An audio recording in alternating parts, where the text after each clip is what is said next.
অধীর রঞ্জন চৌধুরী।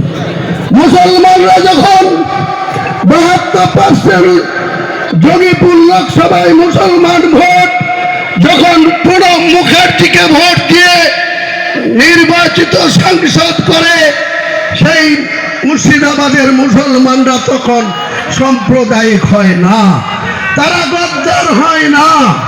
মুসলমানরা যখন শুরু থেকে বামফ্রন্টের সেই RS পিতৃদীপ চৌধুরী থেকে শুরু করে, ননীগোপাল ভট্টাচার্য থেকে শুরু করে প্রমথেশ মুখার্জিদেরকে বারবার ভোট দিয়ে বহরমপুরের সাংসদ রূপে পাঠায়, তখন মুসলমানরা ধর্ম নিরপেক্ষতায় থাকে।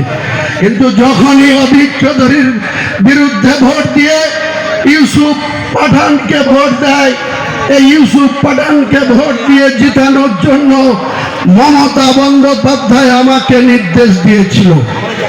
তার নির্দেশ কার্যকরী করতে গিয়ে আমি হিন্দু সমাজের মানুষকে বলেছিলাম 1 মে 2024 সন্ধ্যা 7টায়, তার আগে 30 এপ্রিল 2024 24 ঘন্টা আগে উত্তরপ্রদেশের মুখ্যমন্ত্রী যোগী আদিত্যনাথ এসে, যেখানে 72% মুসলিমের বাস যে জেলায়, সেই জেলায় এসে তিনি আমার বুকের উপরে দাঁড়িয়ে আমাকে দাঙ্গাবাজ আখ্যা দিয়েছিল, আমাদেরকে উল্টো করে টাঙিয়ে সিধা করার কথা বলেছিল।